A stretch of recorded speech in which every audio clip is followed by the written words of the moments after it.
Hey, what's going on, guys? Happy Monday. Hopefully I get to start your week off right with hopefully a fun video. So Saturday, we were discussing the figure collection store, and we were looking at the retro style action figures, or the Hasbro style 4-inch action figures from the Wrestle Something Wrestlers. Today I wanted to take a look at their bone crunching action figure line. So in the past, we did look at Series 1, and kind of like with a bunch of different lines, obviously different figures from the series were released at different points. So when the figures were released, we did reviews based on when they were received, right? So we weren't actually able to do the entire series all at one time, and there are a couple of figures from Series 1 that we never got the opportunity to talk about. Now, since then, we got a couple additional figures that were received from Series 1. We also got a couple of figures from Series 2 that we're going to be looking at today. But this video is going to be a little bit longer because I do kind of want to go back and bring up all of Series 1 as well. Yes, we've already looked at it, but I do want to kind of bring it up just so you guys can kind of have those, kind of rehash what we looked at Series 1. Kind of give you back those memories so you kind of know what to expect from Series 1, because any of you fans that grew up in the 90s or mid-90s and had bone crunching figures from Jakks Pacific, you know, these might be something of interest for you guys. Now, I'm not going to do a full-on scale review for any of these figures as for the Series 1 figures that we've already talked about, but I do want to at least show them off for, you know, for reference. So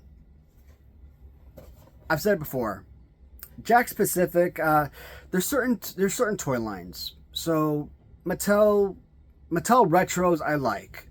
You know, they kind of fall in line with Hasbro's, right? So Mattel Retros I'm okay with, but generally Mattel Elite figures, you know, stuff like that.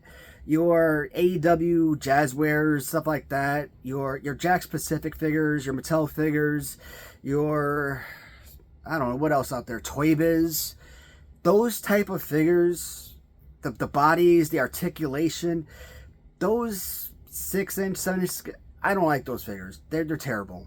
So I'm not a fan in those in that regard. And I've always said that Jakks Pacific is, in my opinion, one of possibly the worst manufacturer of action figures ever. And the Bone Crunchers, I always said the Bone Crunchers were horrible, terrible figures. Aesthetically, they look disgusting. I mean, I looked at the Hitman figure. I'm like, this looks nothing like Bret Hart. This is a terrible, horrible figure. I'm like, no. But since Jack over at the Figure Collection Store came out with this particular line, I got these figures in, and I'm like, I have become a huge fan of the Bone Crunchers since then. And it just goes to show you, the right seller can really impact your motivation and change your opinion on certain things. And the first one we're going to look at is a character I didn't know anything about, but I've become a fan of based on his particular action figures, and it's the Blue Meanie. So this is, again, the Bone Crushing Wrestlers. So you got the Wrestle Something Wrestlers for the 4-inch retro style, Hasbro style, I like to call them, figures. And then you got the Bone Crushing Wrestlers, which are about 6 or 7-inch figures from the Figure Collection Store. And they fall right in line with the 1990s bone crunching action figures from Jakks Pacific. Absolutely amazing. And they do have, obviously, with the crunching features. This is your Series 1 release of all your characters. I like that they line those up right off the bat. And it actually shows you that where the action feature is located in the joints. So that's pretty awesome. FC for figure collection, so you know where to expect them. So, like any of these toy stores, right? They're gonna come out with many different variations. Like it, hate it, indifferent. Depending on the cost of the figures, I could be indifferent, but a lot of these are very expensive, so I kind of dislike it most of the time. And a lot of time you're going to have basically just one variant on the back, so that can be confusing, so that's kind of frustrating. But these are pretty much all going to have different variants. I think Dwayne Gill is probably the only one that doesn't have his own variant. But this is variant number 1 in blue. And then variant number 2 in white.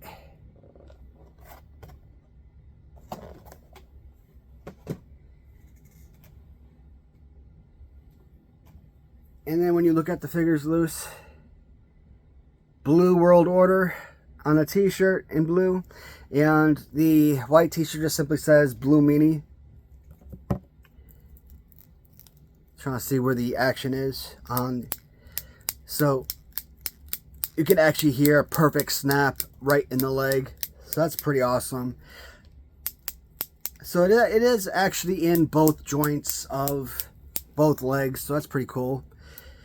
And I think it's just the legs, not in the arms. But, you know, they're, to me, holding the figures, and I might actually do a full-on review on these figures because they are actually a lot of fun to actually talk about.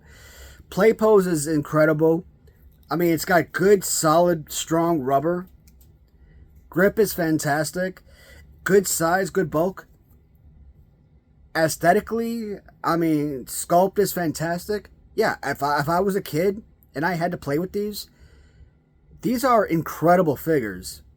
Like I said, when you go back, and I should have brought one of the loose BCA figures as a comparison figure, because when you look at any of the BCAs of the 90s, compare them to what the figure collection store comes out with nowadays, it's night and day.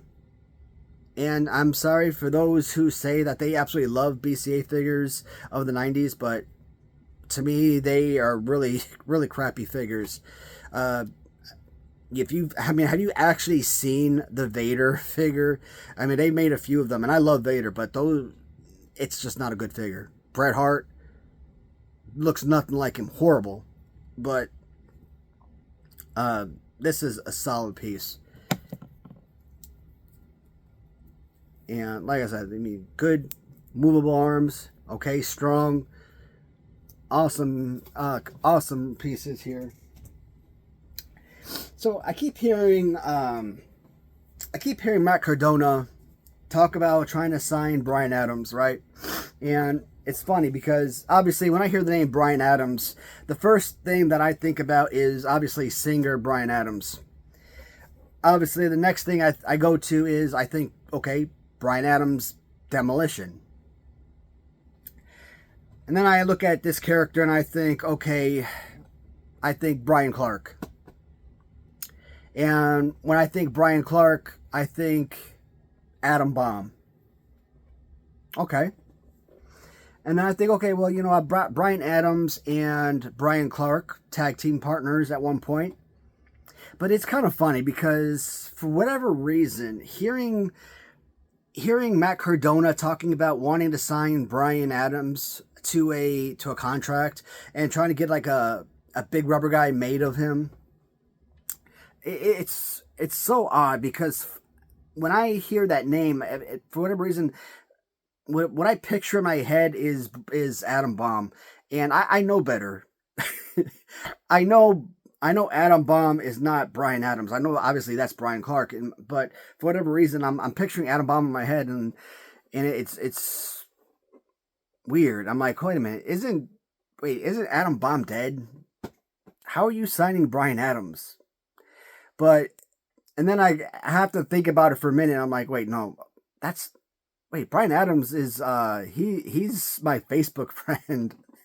So that's not the case. And then I have to do like a double take.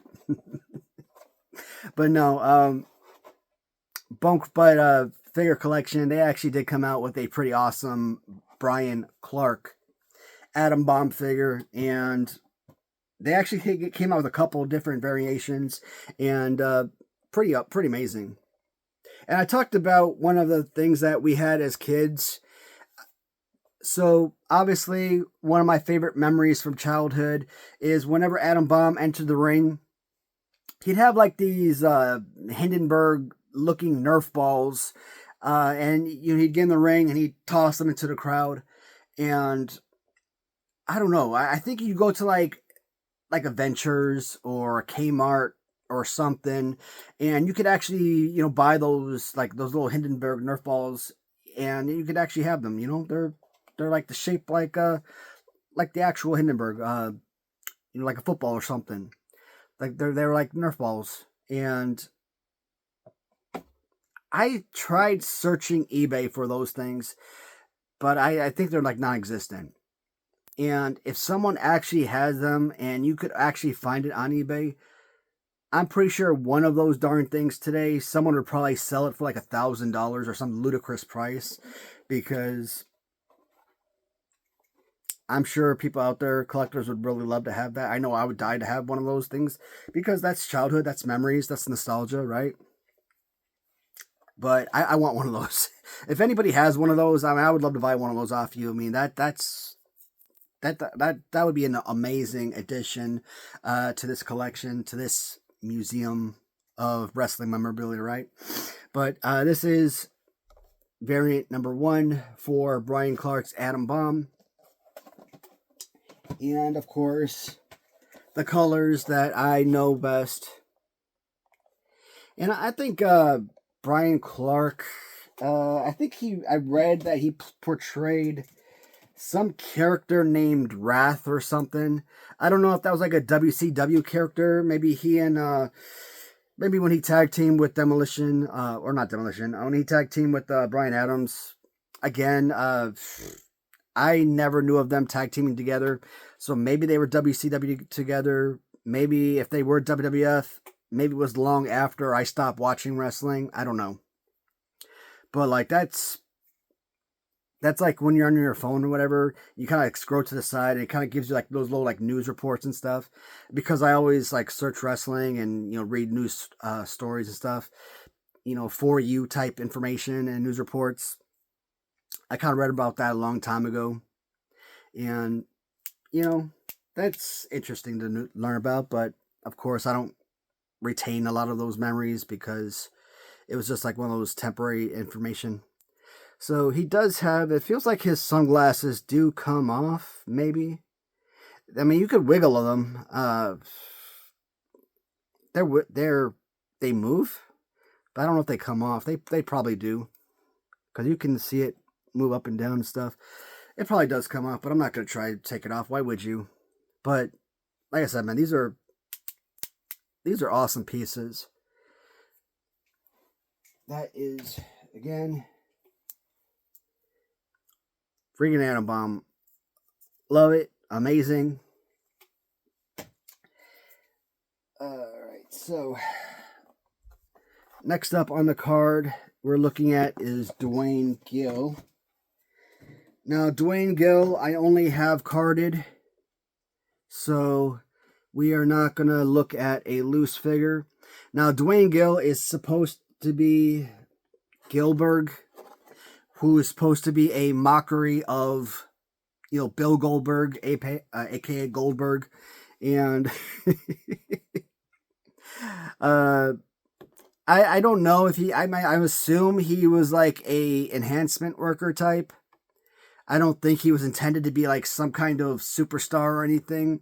I don't think I ever saw him wrestle a day in my life, so I don't know anything about this guy outside of the fact that he is a Goldberg ripoff. So, but I mean, for a cheesy Goldberg ripoff, I mean, he looks close enough, I guess. But yeah, Dwayne Gill, I mean, this was one of those guys that took forever to come in. This was probably like the last figure from Series 1 to arrive. So, yeah, this was like I said, this took forever to come in. And I think Gilbert and I think Macho Man were like the last two figures to arrive. Now, Macho Man actually has two variants. I only have one. Neither of them carded. At some point, I'm going to have to get them loose, right? But carded, you're looking at like what? $30, $40 per card. Do I want to spend another $40 for a black and white Macho Man and for another red Macho Man and then take it off the card? No. And then another $40 for a Goldberg or a Gilbert. That's why I'm trying to wait till he posts a loose figure of each of them. Normally if if it's the same thing as the retro figures, you're looking at $40 for a carded figure, $30 for a loose figure. So I try to wait so I'm gonna start waiting to see if they have any loose figures and try to buy them then. But Macho Man, I assume that the hat is probably removable. And if it's not, if it's probably like the sunglasses with like the atom bomb, where the sunglasses might be like movable, like where you can shake it a little bit, but I'm hoping it's like that, but it doesn't come off. That would be preferential, in my opinion. But, alright, so for, who am I missing? Sonny Ono, or excuse me, Sonny Ono, was that Sonny Ono or Sonny Ondu? I can't even read that. But Ultimo Dragon and Sonny, I don't know if that's two O's or an O-N-D-O. It looks like O-N-D-O. Yeah, I don't know. It could be a D-O or it could be an O-O. I know my eyes are bad, but it's... I don't know. I'm going to call him Sonny Ono, because I don't know. This is variant 1. Good looking figures. I don't have any of these loose, and I have no intention on taking any of these off card. Would I have preferred that the wrestler and manager were on individual card as opposed to, tag team set? I don't know. I don't think that... Actually, I don't remember if this package was any more expensive than if it were on individual. This is like the first tag team set for the Bone Crunchers, so maybe it was nice kind of getting this one. So that is variant number 1. Variant number 2.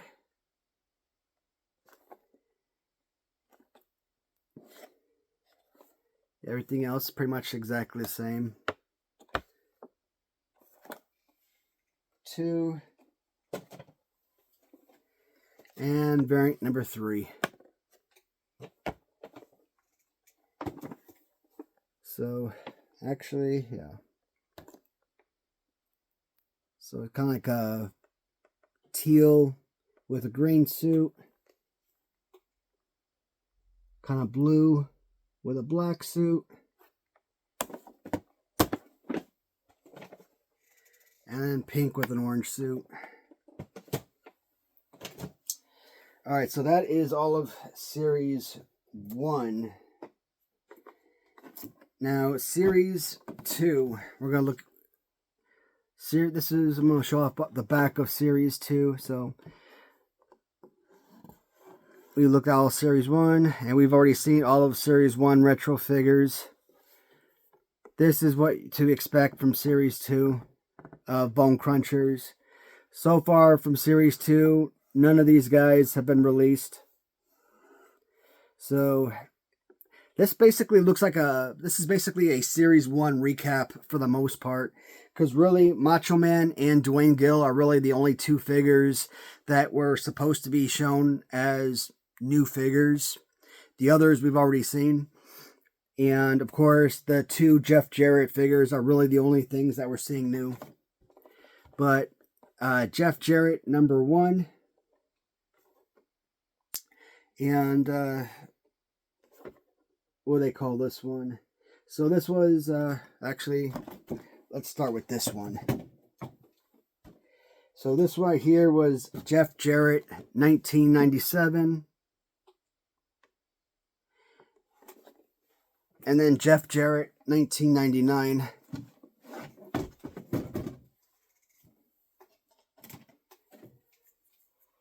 So 1997, 1999. Do I really have a preference? I mean, the only thing I like more about the white one is obviously because, you know, his chest is actually filled in. It just gives you more color and detail. But that's essentially the bulk of it. But outside of that, obviously the gray and blue. I mean, I like the gray color more than the white, but as far as face, I mean, they basically look like exactly the same. I mean, you're only looking at a 2-year difference, right? So you wouldn't really see age difference in the face. 2 fingers out. So, I mean, everything about this figure is exactly the same. It really is nothing more than a paint change. So, and of course,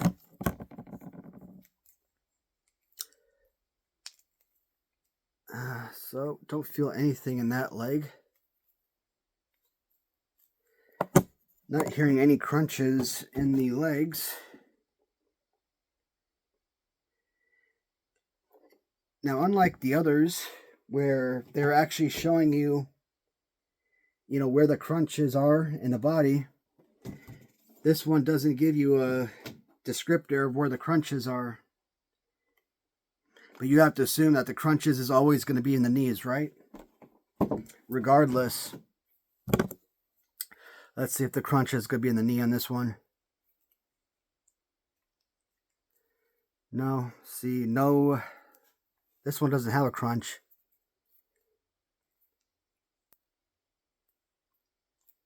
Maybe in the arms.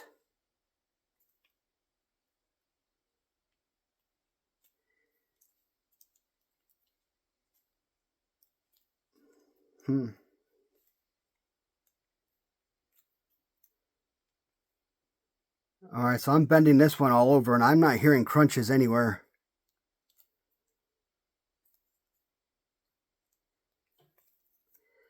Alright, so I don't know where the crunches are on these figures.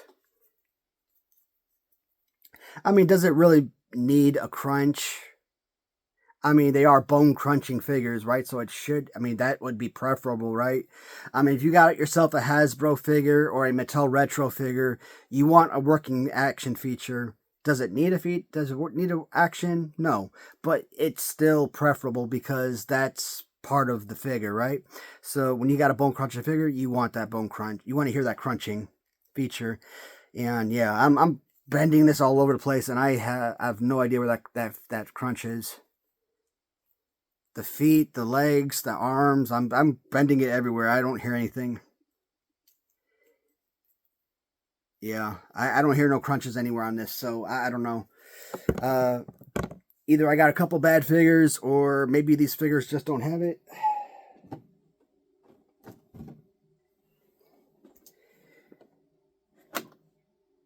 Bone crushing wrestlers. The action is back. Well, I think that's pretty much it. That is the review for these figures. I mean, is it a disappointment for these last 2 figures? Yeah. I'm not gonna fret because it doesn't have a little crush, but I'm gonna sit here and play with these for a while, even after the video, to see if I could get that crunch working. But yeah. I'm working it. I don't see it working though. That's it, guys. I'm going to close out this video. We're about 25 minutes in, and I don't want to take up too much of your time. But that's it for now, guys. Tomorrow, I've already filmed it. We got about an hour, 15 minutes in tomorrow's video. The premiere of the LJN Wrestling Superstars, all of Series 1. So definitely be sure to tune in for that video. As always, guys, thank you so much for watching. I'll talk to you guys in the comments, and see you in the next video. Take care, everybody.